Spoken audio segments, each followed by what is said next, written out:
badan kamu mau nyebur itu tidak masalah kalau itu memang lebih dari 2 kolah itu.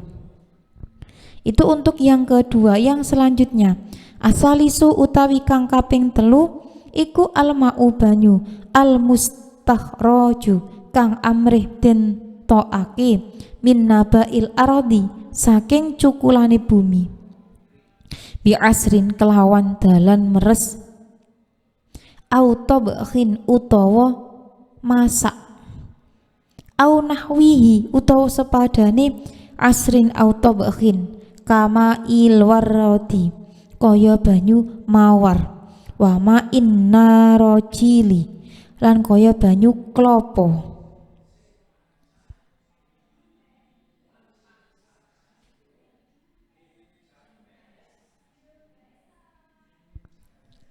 Untuk yang terakhir, di mana itu termasuk air yang tohir ghairu mutahhir, air suci tetapi tidak mensucikan, itu adalah air yang mana dikeluarkan dari tumbuhannya bumi, yaitu air yang dikeluarkan dari hasil bumi, maksudnya tumbuhan yang ada di bumi dengan cara diperas ataupun dimasak ya. Jadi ketika air itu keluar dari tumbuhan bumi dengan cara diperas atau dimasak, itu nanti hukumnya dia suci sih, nggak najis. Kamu terkena itu nggak menajiskan bagi kamu gitu loh, nggak perlu dibasuh, nggak perlu dibersihkan. Tetapi itu tidak bisa digunakan untuk bersuci. Contoh di sini air mawar dan air kelapa, maksudnya air perasan kelapa itu tuh kayak santan, nah, itu kan diperas. Itu tidak bisa digunakan untuk mensuci gitu. Misal ya tadi yang saya contohkan di awal, sayang ini air santannya mau dibuang, kamu buat tuh buat membersihkan najis atau kamu buat untuk wudu, nggak boleh, nggak bisa gitu. Lagi air mawar, dia terlihat misal bening atau terlihat keruh kayak gitu, ini memang tidak merubah kesuciannya tapi tidak bisa digunakan untuk bersuci ya. Hukumnya juga nggak najis. Kalau air mawar najis, nggak bisa dong kamu skincare pakai air mawar kayak gitu.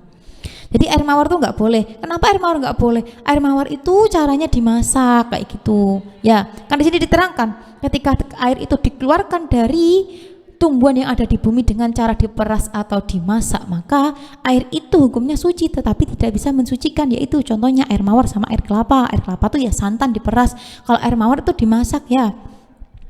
Air mawar tuh bukan air dimana nanti dijatuhi kelopak mawar kayak contoh yang awal tadi kita tuh dimana apa tadi ada yang awal tuh tadi berubahnya beberapa sifat air tetapi tidak merubah kesucian air. Yang tadi ada contoh di mana air itu kejatuhan itu loh daun karena terbawa angin, itu nanti tidak merubah kesucian air. Iya, itu memang tidak merubah kesucian air, itu tetap meskipun warna dia tuh berubah jadi kuning kayak daun yang jatuh ke dalam air itu. Untuk air mawar ini kita hampir bisa disamakan tapi beda ya. Kalau air mawar tuh itu kan dimasak. Air mawar tuh pembuatannya kayak gini loh. Kita taruh panci, kemudian diisi air. Di atas panci yang diisi air itu ditaruh baskom atau mangkok kayak gitu ya. Kemudian tutup panci itu dibalik. Tutup panci dibalik. Maaf tadi lupa ya. Air mawar maksudnya tuh dari air yang mawar itu, kelopak mawar tuh direbus, kemudian itu ditaruh mangkok di atasnya air yang direbus, kemudian ditutup. Di mana tutup itu tuh dibalik ya, dibalik, jadi tutup kayak gini itu dibalik, di atasnya tutup kita dikasih es batu kayak gitu. Itu nanti embunnya dari es yang menetes itu tuh yang dimasuk air mawar gitu kan, itu hasilnya dimasak. Jadi dia makanya dihukumi tohir ghairu mutahhir itu karena air mawar itu tuh dihasilkan dengan cara dimasak. Itu untuk macam-macamnya air yang mana dia dihukumi tohir ghairu mutahhir, suci tetapi tidak dapat digunakan untuk bersuci. Untuk yang ketiga yaitu air najis. Tadi kita telah membahas air yang suci dan bisa mensucikan atau air mutlak. Kedua, air yang suci tetapi tidak bisa digunakan untuk mensucikan. Ini yang ketiga yaitu air najis.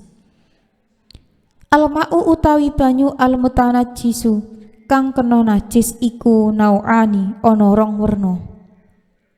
Al-awalu utawi kang awal iku ma banyu waqa'at kang tumiba fihi ing dalem ma apa najasatun najis ghayarat kang ngowahake apa najasah ahada ausofihi ing salah sijine pira-pira sifate ma iku qalilan kidik kana ana apa ma au kasiron utawa akeh apa ma. Untuk yang ketiga pembagian dari hukum-hukum air, yang mana tuh air yang terkena najis itu ada dua ya, ada dua. Air yang dihukumi terkena najis itu ada dua macam. Yang pertama yaitu air yang mana kejatuhan najis dan dapat merubah salah satu sifatnya, di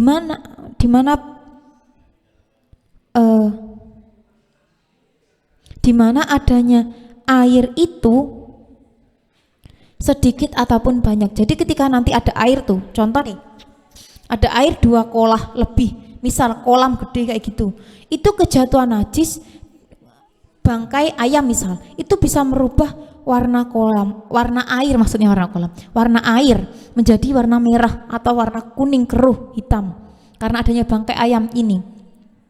Ini nanti hukum air ini menjadi air yang najis gitu ya, karena adanya ini meskipun lebih dari 2 kolah tapi dia bisa merubah salah satu dari sifat air. Dan itu disebabkan karena kejatuhan najis, di mana najis itu bisa merubah salah satu sifatnya air, baik ini nanti 2 kolah atau kurang dari 2 kolah. Kalau yang 2 kolah lebih aja ini najis, bagaimana yang kurang dari 2 kolah? Ya pasti najis lah. Jadi ketika nanti kejatuhan najis ya, kejatuhan najis, kalau yang contoh awal tadi kita kan itu kejatuhan perkara lain, dimana itu bukan perkara najis tetapi merubah sifatnya air, cuma itu menjadikan air itu tetap berdiri di sifatnya suci, enggak merubah kesuciannya itu. Kalau yang ini kejatuhan perkara najis dan merubah salah satu sifatnya air, baik nanti adanya air itu 2 kolah atau kurang dari 2 kolah, maka hukum air yang seperti ini tetap dihukumi najis gitu. Jadi kalau seember kejatuhan itu apa? Misal kotoran cicak atau apa, tapi bisa merubah itu bau air, bau banget kayak bau kotoran cicak, itu nanti airnya berubah najis lah kayak gitu. Jadi sama kayak contoh tadi yang air kolam gitu, kejatuhan najis bangkai ayam kemudian berubah dari sifatnya, kelihatan dari warna air berubah, itu nanti najis, hukumnya jadi najis. Jadi setiap air baik yang 2 kolah atau kurang dari 2 kolah, jadi bahasanya di sini tuh air sedikit atau air banyak. Kalau sedikit itu kalau di bab fikih yang membahas air itu sedikit berarti yang dinamakan sedikit adalah kurang dari 2 kolah. Kalau yang banyak berarti dari 2 kolah atau lebih itu. Jadi kalau nanti adanya air itu sedikit atau banyak, maksudnya 2 kolah atau lebih, ketika kejatuhan perkara yang najis kemudian dapat merubah salah satu dari sifat-sifatnya air, itu nanti hukum airnya menjadi najis ya. Asani utawi kang kaping pindho iku alma'u banyu alqalilu kang kidik idza waqa'at ing dalem nalikane tumiba fihi ing dalem ma'ul qalil apa najasatun najis wa illam yataghayyar lan hal senajan ora owah apa ahadu ausofihi salah sijine pira-pira sifate ma. Dan yang kedua ini terjadi pada air qalil, ma'ul qalil atau air yang sedikit, jadi air yang kurang dari 2 kolah. Jadi ketika nanti air itu kurang dari 2 kolah, kemudian kejatuhan perkara yang najis, apabila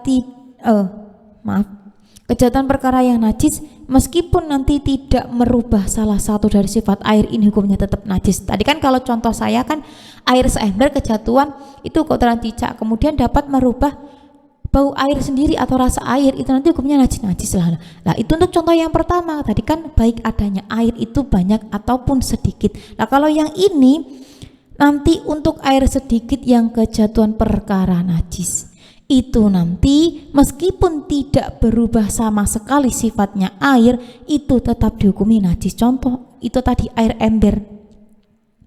Di ember kan nggak ada 2 kolah tuh, kejatuhan kotoran cicak, misal tetap bening, nggak ada perubahan bau rasa, kalian cicipi nggak ada apa-apa seperti air normal, itu hukum air tetap najis ya. Apalagi kalau misal air di gayung kejatuhan kayak gitu perkara najis, itu nanti meskipun tidak berubah salah satu sifatnya, hukum air tersebut tetap najis karena dia kadarnya kurang